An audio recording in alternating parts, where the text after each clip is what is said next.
On July 2nd, 1964, the simple stroke of a pen proved more powerful in the fight for civil rights.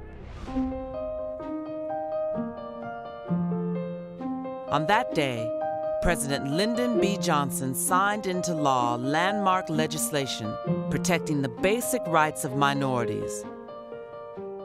The Civil Rights Act of 1964 prohibited racial discrimination in employment and education, and outlawed racial segregation in all public places. On May 17, 1954, the court handed down its opinion. Before a hushed courtroom, Chief Justice Earl Warren read the unanimous decision. In the field of public education, the doctrine of separate but equal has no place. Separate educational facilities are inherently unequal.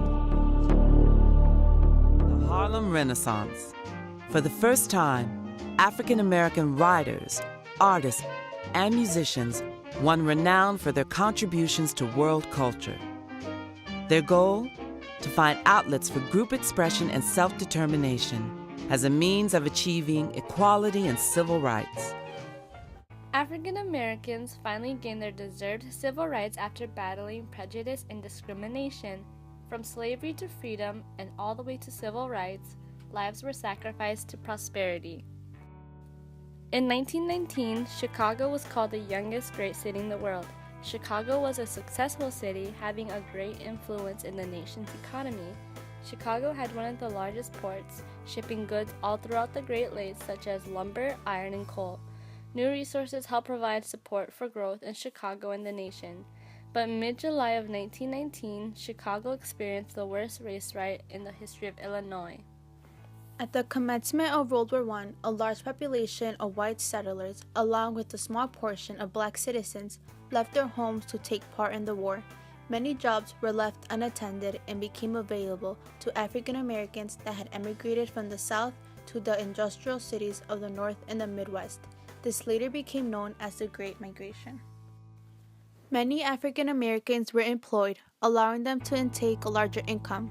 Despite all of their hard work, black veterans were outraged by the fact that white Americans didn't acknowledge their participation in the war.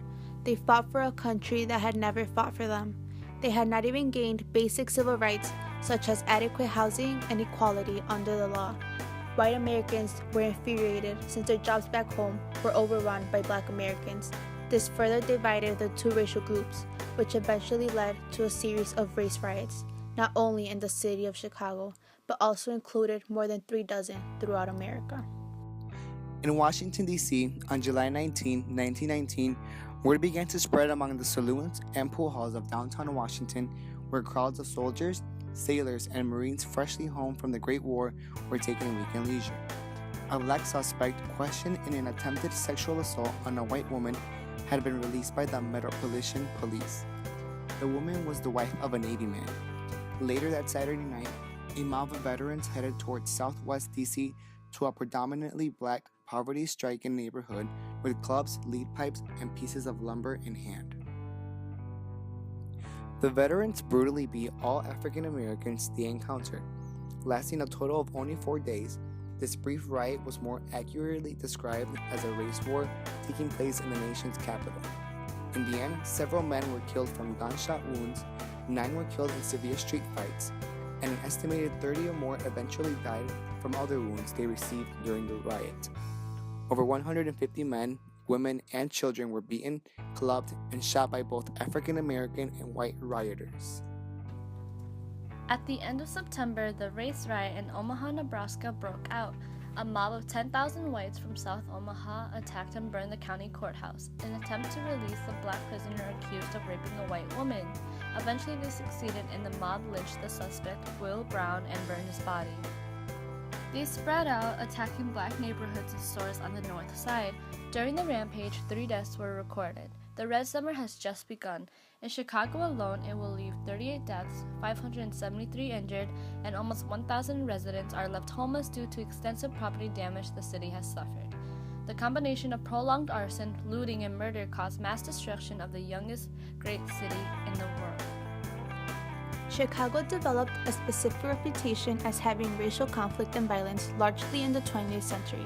Chicago was just one city in the world being modified by not only immigration but war.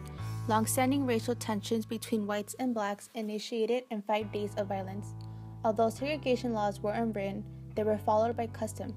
For example, the 26th Street beach was for whites, and the 29th Street beach was for blacks. The invisible boundary stretched from the sand into Lake Michigan. On July 27, 1919, on the shores of the lake, an African-American teenager, Eugene Williams, drifted south of the line while swimming with friends. Whites picked up rocks and started to hurl them. Some witnesses say Williams was hit on the head and went under.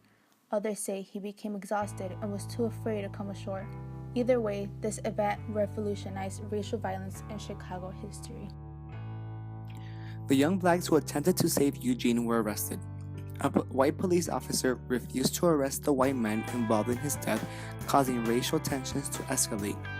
After July 27, 1919, the police were either non-responsive or in fact merciless against blacks in the South. This event sparked a week of rioting between gangs of black and white Chicagoans, concentrated on the South Side neighborhood. The Chicago race riots were notably the first time the African Americans aggressively fought back. Finally standing up for themselves, this event promoted a positive outlook amongst black leaders. This motivating milestone was truly a defining step in history for African Americans who had been knocked down for so long. Some may even say that the Red Summer may have promoted the Civil Rights Movement. The Red Summer riots of 1919 marked the rise of African Americans in taking a stand towards fighting for their rights against persecution and discrimination. As riots erupted all across the city, newspaper articles such as the Chicago Defender reported eyewitness experiences from these riots.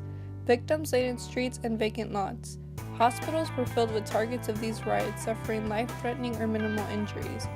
Many others reached hospitals only to die before kind hands could attend to them. The homes of blacks isolated in white neighborhoods were scourged to the ground. House owners and occupants were beaten and thrown unconscious into the smoldering embers. Meanwhile, in the South Side, which was predominantly black and known as a Black Belt, resorted to smashing windows and looting shops of white merchants. The local police made no attempt to control the situation of the mobs that quickly took to the streets, threatening and attacking any blacks they could find. Mobs of white men terrorized African American neighborhoods. Violence further broke out in all parts of the city. Young whites as young as preteens were involved in looting and burning of African American residency. Fires and vandalism left almost 1,000 families homeless. Further chaotic and vulgar actions infused the situation further. As situations escalated, United States President Woodrow Wilson decided to take matters into his own hands. His resolution, appeasing both sides. He blamed the whites for being the instigators of the riots in both Washington, D.C. and Chicago. African Americans used various methods of protesting for their rights. They used a variation of writing editorials, publishing news, and organizations that were created. An example is the NAACP, National Association for the Advancement of Colored People, which helped greatly with racial discrimination. They defended blacks who were being prosecuted for unfairly actions and eventually created the 30 Years of Lynching in the United States pamphlet to help end lynching. The Chicago Commission on Race Relationships was created by Illinois Governor Frank Lowden. The commission published a substantial review of the background of the riots themselves, and their aftermath, together with original work and investigation to the relations between and perception of the black and white communities in Chicago. They concluded that the main causes were job competition, insufficient housing, varying law enforcement, and racism. The Chicago race riots of 1919 were only the start of an extremely progressive era. It took 4 decades for the Civil Rights Act to be passed, but even today, African Americans continue to face hardships. Police brutality has been broadcasted on the news day in and day out. Black Americans are still facing modern-day prejudice and discrimination and are continuing to take a stand. One popular 21st century movement that has taken over social media is a movement referred to as a Black Lives Matter. Black Lives Matter is a worldwide activist movement that originated in the African American community. The members campaigned against violence and standard racism toward black people. The Red Summer was a small step towards an evolving country.